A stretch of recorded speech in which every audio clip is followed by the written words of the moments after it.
What's going on, Bottom Line viewers? It's Mitch here of the Bottom Line View, here for a live NFL discussion. Haven't done one of these in a while, but I'm here to discuss some of the recent NFL news here live with you. So if you guys want to, you guys can leave some questions in the live comments below. Make sure you're in there commenting about your favorite team, training camp, any questions you have to me about the NFL, your favorite team, how they're going to do this year, the training camp battles, Ezekiel Elliott suspension, the Sammy Watkins trade. I'm going to cover all this stuff in one video, and I'm just going to go about it. And if you guys have any questions at all, make sure to leave them in the live comment section. So let's just start off by talking about the big news, the biggest news of the day. And there was a lot of news today.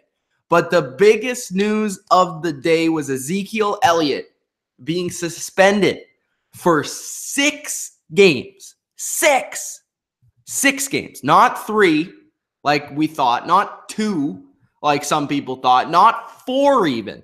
But 6 games. So this completely changes the whole conversation about the Cowboys, about Zeke, about the NFC East, about the NFC, and about fantasy football even. I mean, so there's a lot of different avenues to go about this. Do we go in the, where should we start? So let's start with the impact on the Dallas Cowboys. So what I think is going to happen with the Cowboys is they are going to become much more of a passing first offense. They're going to be a lot more passing oriented. Yes, they have good, depth behind Zeke. They have Alfred Morris. They have Darren McFadden. They have these guys that can step in and have proven themselves before and have done things in the NFL and have been successful, even with the Cowboys and Darren McFadden and Alfred Morris to some extent. But McFadden's had some success. I think that they are just going to, they won't be as efficient. Zeke's obviously a top 3 running back in the NFL. And when you lose Zeke, you lose one of the best playmakers in the NFL. There's no bones about it. There's no going around that. There's no taking that away. Like, it's the same thing when my Patriots lost Tom Brady. Sure, is Jimmy Garoppolo one of the better replacements that you could have? Yes. But is he Tom Brady? No. So you are losing something in that facet of the game. So yes, Morris and McFadden will be good. Yes, their offensive line's still great, and they'll have push, and they'll provide those running backs even more yardage and better games than you would think they would have on a different team. But I think that just they're going to have to put a lot more on Dak's shoulders. It's going to be a lot more of a passing game. They're going to have to get out there, and there's going to be a lot more 4 receiver sets. There's going to be a lot more receivers on the field. There's not going to be as many, just ground and pound type of chew the clock games that they would like to do. And that also impacts the defense. So how does that impact the defense? They're going to have to, switch up the way that they play, because when they're chewing the clock and they're running the football for 5 yards a carry, 5 yards a carry, 5 yards a carry, it helps your defense because your defense isn't on the field as much. And now that you don't have Zeke for these first 6 games, your defense is more vulnerable to being picked apart. And you look at this defense, which I thought was already the weakness of this Cowboys team. Keep in mind, I wasn't a huge fan of the Cowboys going into this season. I think they are a lot weaker, specifically on defense. So now that you're putting this defense with all these rookies and all these unproven players on the field more often because you're not able to chew the clock like you would with Zeke, now it hurts your entire team and it makes you lose games. So it's interesting. So Dak is going to have to step up. I know that their depth under the running back will be fine, but they just won't be like Zeke. Other receivers and playmakers like Dez is going to have a huge season, or first start of the season at least. He's going to have one of his better seasons of the last 5 years. Jason Witten, the old man's going to have to step up. Cole Beasley's going to have to step up. Guys like Butler that don't really get called upon are going to have to step up. So that's the impact on the team. The defense now has a lot more pressure on it. Dak has now a lot more pressure on it, at least for this first 6 games. Then you go to the NFC East and what's the impact on the NFC East? Well, I first had the Giants winning the division, and I am a big fan of the Giants this year. I think the Giants are going to be good. But there is also Washington and the Eagles, and we'll get to the Eagles in a little bit with how I think they will look this season with now the trade for a corner, which was their biggest need. I think, honestly, this suspension hurts the Cowboys so much that I had them at third in the division. I had them missing the playoffs before the suspension even took place. I'm just going to be honest with you guys. Some people may disagree. Some people may agree with me, whatever. I had the Cowboys missing the playoffs before this suspension.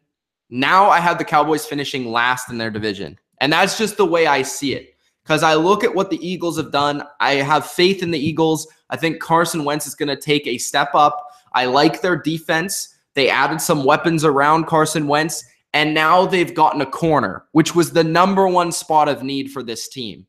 And I look at the Eagles, and without Zeke, I look at the Eagles and I say the Eagles are a better team than the Cowboys. The Cowboys just have too many question marks.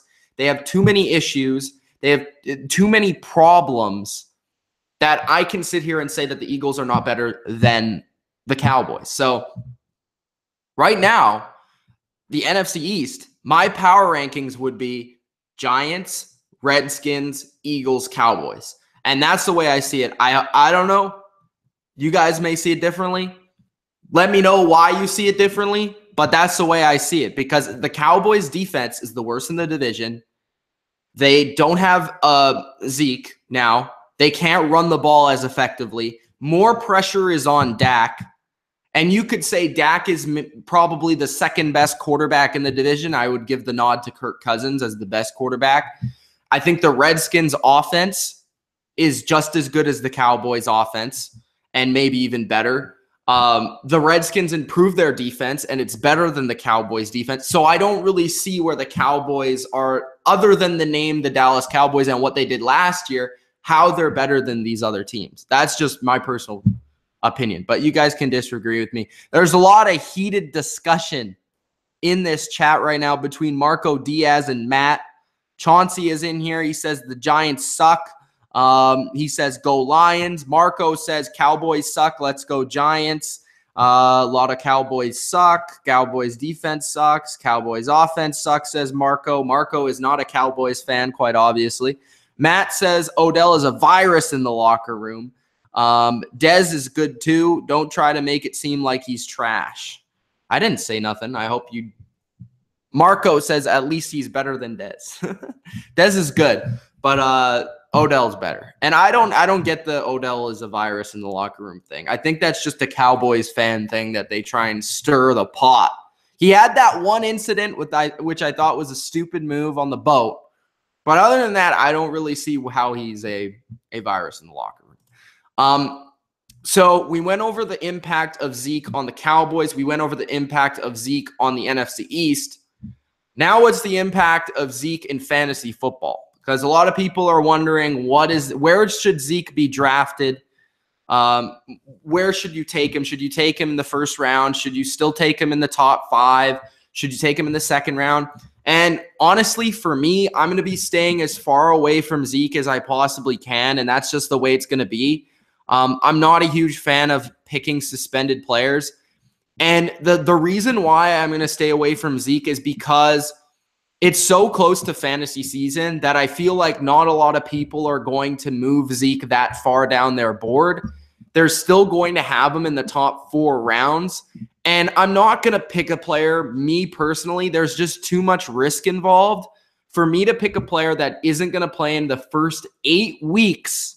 I think it's 7 or 8 weeks of the NFL season because they have a bye in week 7 as well. So he won't be playing the first 7 weeks of your fantasy season. And you're going to pick him in the first 4 rounds. Because I feel like he's not going to drop. He's going to be like in the second or third round. He's still going to be being picked in that range. So for me, I'm not going to be picking Zeke in the first, second, or third, or fourth round. Maybe the 5th round, but by then somebody's already going to have to take him. Zeke's a great player, But when it comes to fantasy, I'm trying to minimize my risk of my top players. So I'm not going for Zeke in the first 4 rounds. That's my opinion. People were still going to put him in the first, second, third, whatever it may be, but I won't be touching him. If you guys have any questions about the NFL season, make sure you leave it in the live comments section. Let's get to the other news, which is the trades by the Buffalo Bills. Sammy Watkins has been shipped to the Los Angeles Rams along with a 2018 second-round pick. So Watkins and a second-round pick in exchange for cornerback E.J. Gaines and a 2018 or a sixth rounder. Sorry. So Sammy Watkins and a sixth for E.J. and a second. So E.J.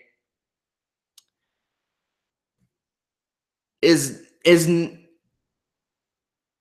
going to the Bills. Sammy is going to the Rams. The Bills are also getting Jordan Matthews, and Ronald Darby is going to the Eagles.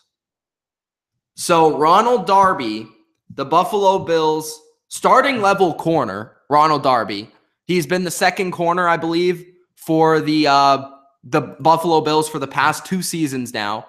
Didn't have a great season last year, but was still pretty good, right? He is going to be now the best corner on the Eagles. And I think this is a huge upgrade for the Eagles. This was the move that I really said, okay, this has an impact. Sammy Watkins to the Rams is a huge move, but I don't feel like it's going to be big this year just because I feel like Sammy Watkins now going to have to go into a whole new system. He's going to have to learn the Rams offense, and he's an athletic beast, so he's still going to be successful. But now Sean McVay is going to have to catch him up. He's going to have to gain chemistry with basically a rookie quarterback in Jared Goff. And you're going to have to deal with that whole situation. And I love this move for the Rams. Don't get me wrong. I think it's a great move. Sammy Watkins is a very good receiver, and he hasn't even shown his true potential because he's been injured. So Sammy Watkins to the Rams, good move. Love it. But the move I really want to get to is Ronald Darby. Ronald Darby is going to have a huge impact for the Eagles because they have had no corners for the past couple of years. And you really sit there and you say, like, now they have a guy that can at least be competitive against number 1 receivers. Because the Eagles defense is all about aggressiveness. It's all about aggression. It's all about blitzing.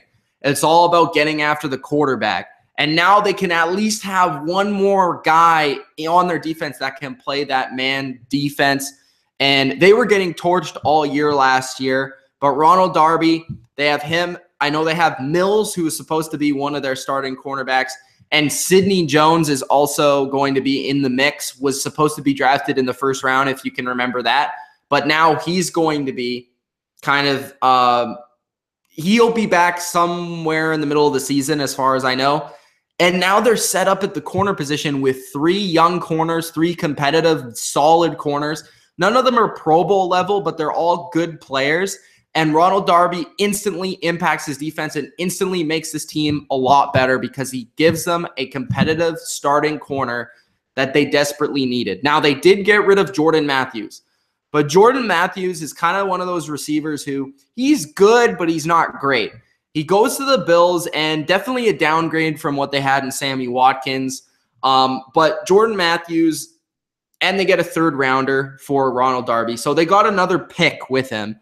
The 3rd rounder, obviously the reason why they traded Matthews and a 3rd rounder is because the corner is a lot more valuable than a receiver, specifically a slot receiver that Jordan Matthews is, a slot receiver that's in his last year of his contract.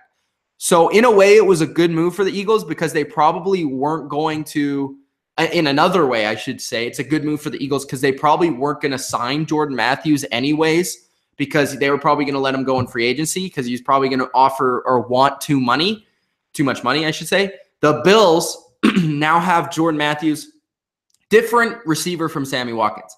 He's going to play in the slot, and it's going to be interesting to see how he gets along with Tyrod Taylor. This impacts Tyrod Taylor's fantasy value. This impacts the Bills. as a team. This impacts the Eagles. I've already talked about the Eagles. Sammy Watkins, I think, helps the Rams.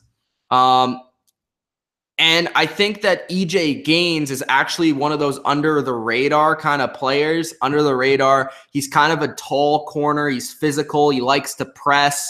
And that's going to be an interesting addition to the Buffalo Bills. And he kind of just replaces Ronald Darby in there. And they also got a second-round pick.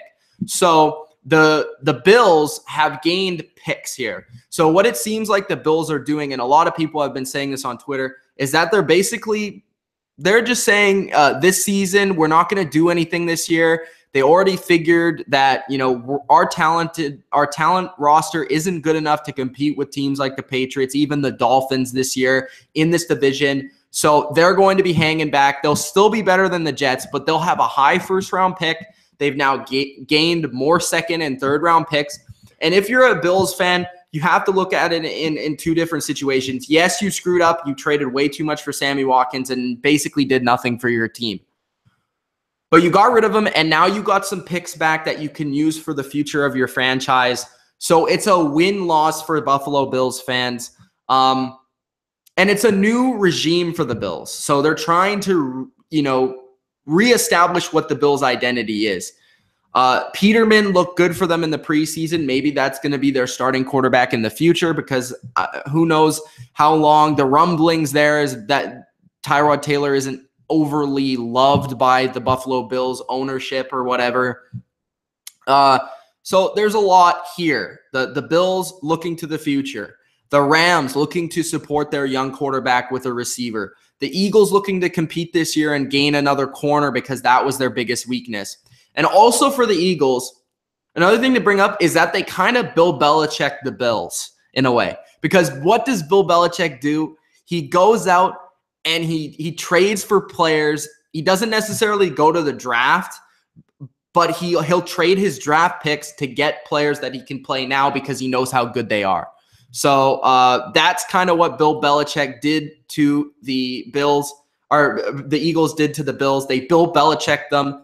They even, in a way, Bill Belichick also steals from the Bills, Hogan, Gillislee, all these other guys, Gilmore, all these guys. So basically the Eagles took a play out of Belichick's playbook. But those are my thoughts on it. Overall, Bills looking to the future, gained a couple players that can play for them now, but more looking for the future with these picks because they know they can't compete right now, trying to salvage the whole Sammy Watkins situation. Watkins going to go support Jared Goff. And for the Eagles, they're trying to compete now and get a corner. So those are my thoughts on those moves. Also, the Zeke suspension. If you didn't hear my thoughts on that, make sure you rewind the video and check that out. Also, I just wanted to bring up that Joe Flacco with his back will not play in the preseason. We heard about this before, but that's interesting. So, and really Ryan Mallett looked awful in his first game in the preseason. So it's going to be interesting. Let's go to some of the questions here in the chat.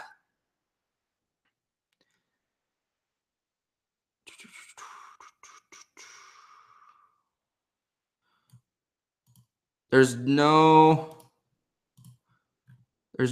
questions, I don't think. If you have any questions, get to me. There's just a lot of arguments in here right now. Christian says this is going to affect fantasy massively. Yeah, man. Sammy Watkins, I didn't bring up his impact on fantasy, or Jordan Matthews. I would move Jordan Matthews up. I think he's going to be the #1 receiver for the Bills, most likely. They have Zay Jones there. They just brought in Anquan Bolden. So really, it's 3 guys starting on the same slate. One guy's a rookie, one guy's a veteran who just came in, and one guy is a guy that just got traded. Also, the funny part about this is that the Bills play the Eagles in week 2 of the preseason, so that's going to be pretty hilarious. But Jordan Matthews, I would move him up because I think in the slot role, he'll have, a lot of catches, especially in PPR leagues. I think he'll be a good asset for you later in drafts. Sammy Watkins, I would probably move down. That's at least what I'm going to do. On one side, you could say that it's a positive for Sammy Watkins because he didn't have a lot of good luck in Buffalo, and he's in a better offense. He's with Sean McVay, who has a creative offense. Had a lot of success with Washington, bringing that style to the Rams. They don't have a number one receiver. Sammy Watkins, instantly that guy and go-to guy. But on the other side of things, they have a worse quarterback. They haven't been successful on offense. And it seemed like Tyrod Taylor and Sammy Watkins had some sort of a connection going in Buffalo. So in a way, I'd probably move Sammy Watkins down, and he would probably be like a number two or probably still a number two receiver in fantasy. Jordan Matthews, like probably like a number 4 or 5. But yeah, though that's my thoughts. And also, I already discussed Zeke. Again, I'm staying away from Zeke in the first 4 rounds. That's just the way I feel. Why is this guy like? Do you have anything better to do, bro? Like, Matt says, do you think the 49ers are going to be better? Better? Can they be any worse? Mr. Mike says. Yeah, they're definitely going to be better. I think I'm a fan of Kyle Shanahan. I think their offense is going to be better. I think Brian Hoyer is going to be pretty successful there. I like their moves in the free agency. I thought they brought in kind of a lot of, under the radar players that will help them out. I think they're going to win a couple more games. Are they going to do anything special? No. But should you see them win 4 or 5 games? Yeah, probably. I think they might sneak away 4 or 5 games this season. Their defense still needs a lot of work, but they have some young players on the D-line, a couple corners. Their offense, Pierre Garçon should be an upgrade at receiver, which they didn't have before. And Carlos Hyde, I'm expecting a big year for him as well. So I think the 49ers will be a little bit better. Mr. Mike says, become 12. It's better. What? Matt says, or are you saying about the Seahawks? Matt says, I'm a Cowboys fan, bro. Isaiah says, hey, bottom line view, do you feel about Elliott suspension? Do you feel that it's fair? I don't know, because technically the NFL is allowed to talk about these situations. They're allowed to suspend and they're allowed to discipline their players with the policy that they have. They're allowed to do that. But what I always feel is, how come Zeke is getting, the law is not doing anything about the Zeke situation, but the NFL is suspending him? It doesn't make sense. You know what I mean? So if the law is not doing anything about Zeke's situation, which doesn't have anything to do with cheating in the NFL, it's a terrible situation off the field, but it has no impact with the NFL. So why is the NFL taking it in their own hands? That is the conversation I think we should have. Now, is the offense worth 6 games? Obviously, it's worth 6 games. It's a bad situation. You should never do that. Never, ever do that. But, should the NFL have the control over his players when the law should be the one to have the control over the players? That's where I feel like it's kind of misconstrued, and I don't really know where the line is for this. And I don't know how you suspend a player where it's not even anything to do with the NFL rules or anything like that. So that's how I feel about it. I don't know if it's fair or not. That's really up to you. But I just don't understand why the NFL is taking it in their own hands. That's how I feel about it. Chauncey, Brother Nero, are you going to watch Supergirl Season 3? That's a random question, but yeah, probably. I didn't really like the end of last season. Mr. Mike says, we're becoming the next dynasty. Go Hawks. Mr. Mike, bro, I think you missed your chance. You got beat by these Patriots, and then you missed your chance. I'm just saying, man. I think that the Seahawks are going to be good this year, though. Probably, I don't know if they're going to be better, but they'll probably be somewhere where they were last year. Probably a little better, but yeah. So any other questions here? We discussed the impact of fantasy on Sammy Watkins, Jordan Matthews, Ezekiel Elliott. We suspended my thoughts on the Zeke suspension, whether I thought it was fair or not, what the impact was on the Cowboys, all that jazz. If you guys have any more questions, please let me know. For the NFL videos coming up, I'm going to be having a video coming out very, very, very soon, probably within the next hour. And that's finishing up the top offenses in the NFL. So if you guys checked out part 1, which a lot of you did, thank you for supporting that video. I'm going to be having a part 2 come out very, very soon. So make sure you check that out. Isaiah says, well, the law did get involved, but it was only Ohio police and they couldn't find anything on him. Yeah, I know. That's the interesting situation, right? They didn't find anything on him, yet the NFL is still suspending him for 6 games. I personally thought that the suspension would have been more like 2 to 3 games, and maybe it still might be that, Isaiah. There's always rumblings of, the experts, the Adam Schefners of the world and all that stuff. They always talk about an NFL will suspend a player 6 games because they know they'll appeal and they'll get 4. That's, like Brady had to go through that whole process. Elliott has to now go through a different process. It's a different crime. One's an NFL deflating footballs and totally different, but it's still suspension. So Martavis Bryant's gone through it. Josh Gordon's gone through it, blah, blah, blah. A bunch of players have gone through it.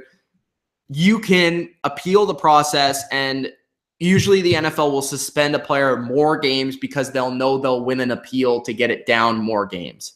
So that's maybe why they suspended them 6 games. Mr. Mike says, we don't fear the Patriots. We need that rematch in Super Bowl 52. Well, we'll see you there, buddy. Mr. Mike says, I think Morris has a beast season, so don't worry too much, Cowboys fans. Well, that's a good take. It's a more positive take than mine. I think Morris and McFadden will be solid fill-ins, but I just don't think they're Zeke. And I think when you take away Zeke, you take away that explosion from the offense, it puts more pressure on the defense, it puts more pressure on Dak. And I don't know if Dak is a guy that can carry a team. Maybe he is. Maybe he isn't. Not sure yet. So, Chauncey says, Mr. Mike just made the list. All right. So, any other questions here? Kind of just sitting here. Anything else to plug that I'm thinking about? We are going to be doing NFL previews for every division. So, Mr. Mike will be doing an NFC West preview. And it'll be myself, Adam, Kev, and Dylan. We're going to be doing an NFC East preview for Matt. We're going to be doing an AFC East preview. Every preview for the divisions, we're going to be doing that. As well as, hopefully, I get more fantasy videos out. I did all my rankings, my first rankings. I've changed my rankings a lot since then, so hopefully I can get that out, as well as an overall rankings. I want to do a mock draft and maybe another overall strategy video at some point soon. So that's kind of where I'm at right now with the whole content thing. Also, I'm going to be doing ranking every defense in the NFL because I did every offense, so I'll be doing that. And trying to think what else for NFL content. It's just every single day there's going to be probably something regarding the NFL. So look out for a lot of NFL content because we're going to be covering it all season long. A lot more to be announced when we get closer to the season. But what we're thinking is that there's going to be a NFL preview show. There's going to be a betting show with myself and Adam. There's going to be a fantasy show with me. There's going to be recaps for Thursday, Sunday, and Monday Night Football like we did last year. And probably a lot more, but stay tuned for that stuff. Von Hook asks, will the Raiders make the playoffs? Honestly, bro, I'm kind of on the edge. I feel like they're going to, and I've kind of been with them for a while. I was a huge fan of them last year. I thought they were going to make the playoffs. But I look at that schedule, and I look at the fact that they won so many close games last year, and I'm kind of I'm skeptical about it. I feel like they're talented enough, specifically on offense, to make the playoffs, but their schedule is a lot tougher. They're in a really tough division, and I don't know if they can duplicate what Derek Carr did last year and make the comeback after comeback after comeback. So I think they're rather just going to make it or just win their division, or they're just going to miss it. I'm on the edge. I haven't quite made my decision yet, but I'm right there. And I feel like they're probably going to be right in the mix, but I'm not sure if they're a favorite like some people think they are because of, some of the variables like I discussed. Isaiah says the Tom Brady talk comes back with all of this, but I feel like they should suspend him for like 2 games, then 6 if they find proof. I thought it was going to be 2 or 3 games, but I don't know why it's 6. But again, like I said, a lot of times they suspend them for 6 so that it gets appealed and goes down to 4 or whatever. So Isaiah also says, how did you like Mitch Trubisky last night? Trubisky was awesome last night. I watched part of the game, but I also saw mostly the highlights, and he looked really calm. He threw the football well. He actually showed more mobility than I thought he had. He looked really good, and he looked a lot better than Mike Glennon. And I know that Mike Glennon was playing the number 1 Denver defense, and that's a tough defense to go against, but Trubisky looked good.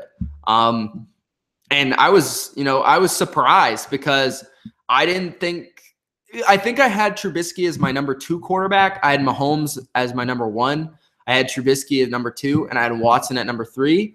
So I felt like all those quarterbacks were pretty close. Obviously, I already made a video about Watson. I might have to make one about Trubisky now, but the guy looked really, really, really good. And he's been maybe the most impressive rookie, probably the most impressive rookie of this preseason so far. So I'm looking forward to see him maybe in like week 2 or 3. Maybe they give him a starting game where he starts and he gets, to play that number 1 defense. That'd be interesting. Are you asking a question, Von Hook? Best rookie this year in the NFL? Are you talking about Mitch Trubisky? Chauncey is just going off on Mr. Mike. Chauncey, calm down, bro. Get off the caps. Okay, get off the caps lock, Chauncey. How about that? Von Hook says best rookie this year in the NFL. I'm not sure, again, if he's referring to Trubisky. But anyways, if he's not, I think the best rookie this year is going to be Dalvin Cook. I was impressed what I saw in the preseason. I think they have a lot of trust in him. He's being utilized in the passing and the running game. He's getting the number 1 looks. Leonard Fournette wasn't bad against the Pats. I'm a fan of Dalvin Cook, though, and I think he might win the offensive rookie of the year. And Myles Garrett looks like the real deal. So I think Myles Garrett is probably going to show out and be that defensive rookie of the year. Who do you think will win rookie of the year? I think it's going to be Dalvin Cook, honestly. I think it's going to be Dalvin Cook. And Isaiah said, just one more thing. I'm a Falcons fan. How do you feel about the contract for Freeman? Freeman's really good. I don't think you could have gone wrong with that contract. I'm not a huge fan of paying running backs, but he's still young, and he's still going to have a lot of good seasons left in him. I believe he's the only running back the last 2 seasons to go back-to-back 1,000 yards. I could be wrong. Or he's leading the league in rushing the last 2 years. One or the other, man. It's one of those stats, but he's been really effective his first 2 big years of his NFL career. And I feel like this year, again, he's going to be solid. I don't think he's going to have quite the same year he did last year because Kyle Shanahan's gone, all that stuff. And I really think that Shanahan, more than anything, affects the run game because the Shanahan family has been known for that and kind of taking these running backs out of nowhere and impacting them that way. But Freeman can do it all. Tough back, catch the ball, run the ball. I'm a fan of Freeman, so I think that was a good signing. Do you think the Patriots will take 7 receivers into the season? Yeah, I bet you're looking at the Carr stuff and wondering what's happening with that. So I know that they're going to have, obviously, the first 6, which are first 5, I think, right? Which would be Cooks, Edelman, Mitchell, Hogan, or I should say Hogan would be 3rd. Mitchell, Amendola would be a very shocking cut. And 6 would be Heath Slater, or Matthew Slater, sorry. Why did I say Heath Slater, the wrestler? Matthew Slater. And number 7 would be probably Carr. I mean, if they do take him, Lucien has also looked really good for the Patriots in camp. But I think Carr would be the 7th guy. But the question is, who do they cut? Because they have so many players. Like, are they only going to take 4 corners or 5 corners? See, they might take only 4 corners, and then they take 7 receivers. They could only take 3 running backs, and they could trade one. But it looks like they're going to take 4 or 5 running backs. Sorry, they would take 4 running backs and cut one. So there is the possibility of trading Dion Lewis and keeping another receiver. But I don't want them to, personally, because they have to keep Brandon Bolden because he's one of the best special teams players. And I think Jordan Richards at safety has been playing well, so I think he's going to make it as well. So it's a tough call because this team is so ultra talented that whoever's going to get cut is pretty much going to get a job somewhere else. So I would love to keep Carr on the roster just without sacrificing him being on the practice squad, but I think where most likely he'll end up is on the practice squad. And I think they'll try and do their best to keep him there. Isaiah says, sorry, I just have one last question. I have a good one. Do you think Bell is stupid for sitting out? Bell, I don't know if he's stupid. I kind of respect him for doing that because I think Bell, I want players like him to sit out because I feel like the NFL players, specifically the big playmakers in this league, receiver, running back, they're underpaid. Look at the NBA players and how much they're paid. And tell me that the average Nick Young should be paid more than the best running back in the NFL. You know what I mean? So I respect Le'Veon Bell for going out, sitting out, because he knows he's going to get paid. There's no running back other than maybe David Johnson that you can compare to Le'Veon Bell. And David Johnson certainly not on the Steelers. So the Steelers, Le'Veon Bell's the MVP of that team. He's the best player on that team. They need to pay him. So I respect him for doing that. I respect him for going out and setting a statement out there that running backs need to be paid. So in a way, I don't think he's stupid. I think he's smart for sitting out, and I respect him for it. In another way, it's going to hurt his season because he's not going to be in training camp. He's not going to be in the best shape. He's not going to be in football shape. So in a way, it might hurt him. But in a way, it's going to help in the long run for the players of the NFL, and that's why I respect the move. Landon says Nick Saban should go to UNM, and the NFL should discontinue the Patriots. I hope not. Isaiah says, well, here's some big news. The NFL warned Elliott of banishment if he got any more violations on him. Yeah, I heard about that, which is crazy. So if Elliott gets any more violations, he's gone. He's gone from the NFL, or he's gone for a year. Like, he's gone from the NFL? So that'd be crazy. Matt says, are you going to watch any NFL games tonight? I might watch the Cowboys game. What else games do we got here? I'm going to look them up. I have like the streaming service, so I'm able to watch all the games. Who is playing? So they have the Giants, Pittsburgh, Cincinnati, Tampa Bay. I might check out Cincinnati to watch Mixon play. Kansas City, San Fran. I might watch Kansas City to watch Mahomes play. The Jets, Titans. No. Dallas, LA. I might. Oakland, Arizona. No, probably not. Unless Lynch plays, but I don't know if he's playing. Detroit, Indy. No. Chargers, Seahawks. Probably not. So I'll probably check out. Probably check out a couple of these games. So I want to see the rookies. That's mostly what I want to see. And with some teams, I like seeing the players that kind of stick out. So I might check a couple of the games out tonight. I definitely will be looking around to watch some of them. Yeah. What else we got here? Von Hook says, thoughts about Jay Cutler signing with the Dolphins. A lot of people are really fancying this move. I don't see it as an upgrade. I think Ryan Tannehill's the better player. I think Ryan Tannehill would take the Dolphins to the better record. But Jay Cutler is certainly a guy that can get the maximum out of the Dolphins offense. He's a guy that can throw the ball down the field. He has a rocket arm. We know about Jay Cutler. It's the things that – and the other move that's curious to me is Jay Cutler even better than Matt Moore? Like, because Matt Moore played good in that scheme last year, but the Jay Cutler move made sense because Adam Gase has familiarity with him. He was the only real quarterback out there other than Colin Kaepernick because they didn't want to sign him because nobody wants to sign him for some reason. That, you know, Jay Cutler could go in there. He could go in right away, know the offense, fill in, and be good. And that's why I feel like the Jay Cutler signing was good. Don't worry about the $10 million. You know, Ryan Fitzpatrick, $14 million 2 years ago to come back, or last year, or whatever it was, to play for the Jets.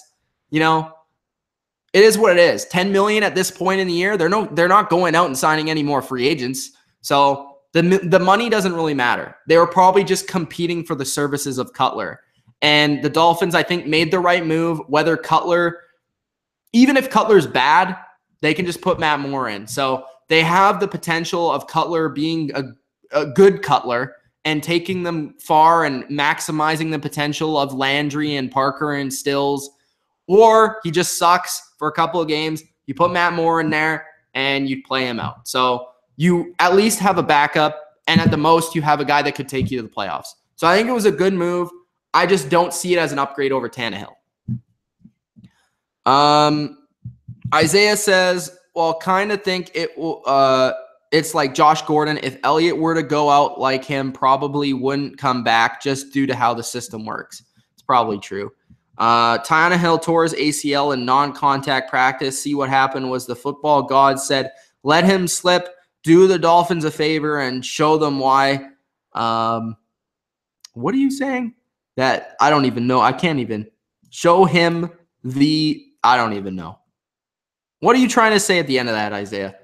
Tannehill tore his ACL. I hope that Tannehill gets better. I hope he has a chance. But honestly, if Jay Cutler plays well this year, he's playing himself into a job in the NFL. Whether that's with the Dolphins or not, if Jay Cutler plays well this year, he's going to get another contract. Because I honestly feel like Jay Cutler didn't really want to retire. He just didn't see a situation that he fit well or that he wanted to go to. He didn't want to go to the Jets. He'd rather just become a broadcaster. So he's going to put that broadcasting on hold. And if he plays well, the comments that got me off were like him saying that he didn't need to be in shape, which I think like Tom Brady would be freaking like, if he saw that, he'd be pissed. Because he's a quarterback and he didn't need to be in shape. I thought that was funny. Space Cowboy, what's going on, bro?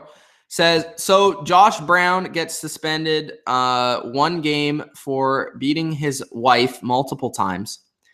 But Zeke gets suspended 6 games for hearsay. Utter bullshit. I think so too. It makes sense what you're saying here.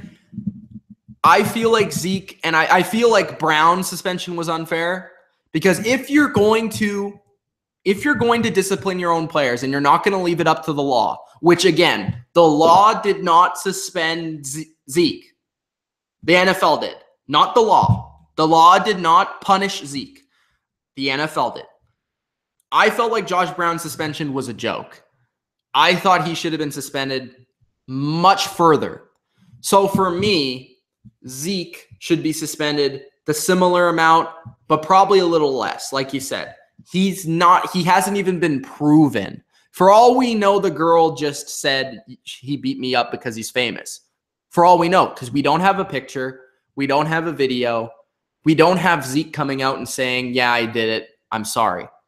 And honestly, I will look down upon Zeke at doing this if he doesn't just admit for doing it. Because it's different for me if you did it and you made a mistake and you said you did it, than if you did it and you didn't say you did it, but it turns out you did do it. That's 2 totally different situations. There's celebrities that this happens all the time with celebrities. And it's big, it's around there. It's always in the media. But if they admit to doing it, they made a mistake, everyone makes a mistake, That's the way I feel about it. And you get a second chance at it. But with Elliott, if he lies about this, then I'm going to look at him differently as a person. Not a football player, but as a person. Yeah, but that's how I feel about it. Isaiah says they overrate him. Sorry for typing error. Tannehill overrate. The Dolphins overrate him. Are you a Dolphins fan, Isaiah? I'm curious. Who are you a fan of? Do you think Mixon should get a suspension? No, I don't think Mixon should get a suspension. I think that's already kind of been dealt with, so I don't think Mixon should get a suspension. Space Cowboy says, you're telling me he should be suspended for some time because of hearsay. I will definitely be against him if there is evidence to prove him guilty. Yes, I think he should be suspended because Tom Brady was. Just being honest, Tom Brady, there was hearsay about Tom Brady. Nothing was actually proven about Tom Brady, but he was suspended. And that was an NFL crime. That was deflating footballs. That was not beating his girlfriend or whatever it is. So, yeah, I think if you're going to suspend Tom Brady, you got to suspend Zeke. So, even though I thought that Tom Brady shouldn't have been suspended, Zeke shouldn't be suspended either. But because they did suspend Brady, they got to suspend Zeke. That's the way it's got to be. You got to be fair, right? So, that's how I feel. Any other questions here? Preseason is almost starting, the games, I think. Yeah, the first one starts Giants, Pittsburgh, 4 my time, 7 Eastern time.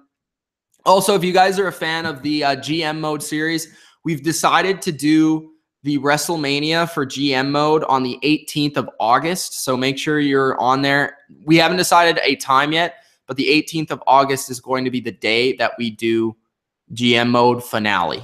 And we'll also have another episode up as well. Isaiah says Tannehill is way too overrated. Just his stats just don't show. He does anything. And on his best season, he would have still barely made the playoffs. By the way, I'm a Falcons fan. Oh, okay, that makes sense. I think you just said that earlier. Tannehill, I don't think he's overrated because I don't think a lot of people think he's good. I think he's just mediocre. I just think he's mediocre. He has had good moments. Like I thought last year was his best season. When he did play, it was probably his best season. And I still think he's better than Jay Cutler. So that's, I guess, how you know where I put Jay Cutler. Like Jay Cutler for starting quarterbacks in the NFL would probably be bottom 5, probably. Bottom 5 or bottom 7, somewhere in there. And Tannehill would be bottom 10. Or no, bottom 10? I would have to rank the quarterbacks to tell you that, actually. Probably bottom 12. I'll be safe by saying that. So anyways, guys, I guess I'm going to leave it off here, and unless anyone else has a quick question for me. But I'm going to go watch these preseason games. And make sure you check out the video that's going to be out very, very soon. It's going to be the rest of the top offenses in the NFL from 15 to 1. I have them ranked. Make sure you check that out. Oh, CBR Paul is here. He says, what's up, brother? Haven't seen you guys in a while. Actually, CBR Paul, I'm just about to get out of here, bro. So you came at the wrong time. But if you have any NFL questions, make sure you ask them right now, and I'll give you a couple minutes because I want to go see the beginning of the Steelers-Giants game.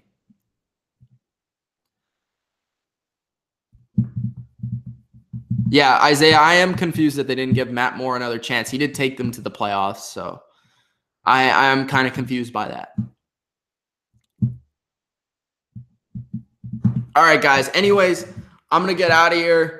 Thanks for joining me here live. Hopefully I do more NFL live videos throughout the season. It might just be an easier way of doing NFL content because I'll be more at university when September starts. So I could just do a lot more NFL content by doing live discussions, and that might be a little bit better for me. But we'll see.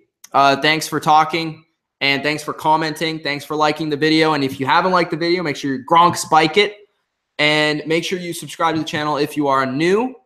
Connor says, rank the NFC East. Okay, I ranked it earlier. So right now, this is how I feel. Sorry, Cowboys fans, this is how I feel. Without Zeke, week 1. Giants, Redskins, Eagles, Cowboys. That's how I feel. It is what it is. I described it at the beginning of the video. If you want to check it out, I'll quickly describe it again. Giants, I feel, are the overall best team. They added Brandon Marshall. They have the best defense in the division. Eli Manning is a trusted veteran quarterback, doesn't miss games. Odell Beckham's one of the best receivers in the league. That duo with Brandon Marshall. They also have Sterling Shepard, Evan Ingram, lots of weapons. Paul Perkins upgrade in the run game. Washington Redskins, Kirk Cousins, the best quarterback in the division. They have one of the best offenses in the league, top 10. Terrell Pryor will be an upgrade. Jamison Crowder's going to break out this year. Jordan Reed's a beast. Defensively, they upgraded. They have a better secondary now. Their line that was weak, that couldn't stop the run last year, will stop the run. They added Zach Brown, who's super underrated linebacker. I think the Redskins are good, and they might make the playoffs. Philadelphia Eagles, good defense. Probably the second best in the division. Very good defensive line. Can get a pass rush. Now added Ronald Darby, which they really needed a corner. He's a good competitive starting corner. Carson Wentz should take a step up. They added Alshon Jeffrey. They added weapons around Carson Wentz.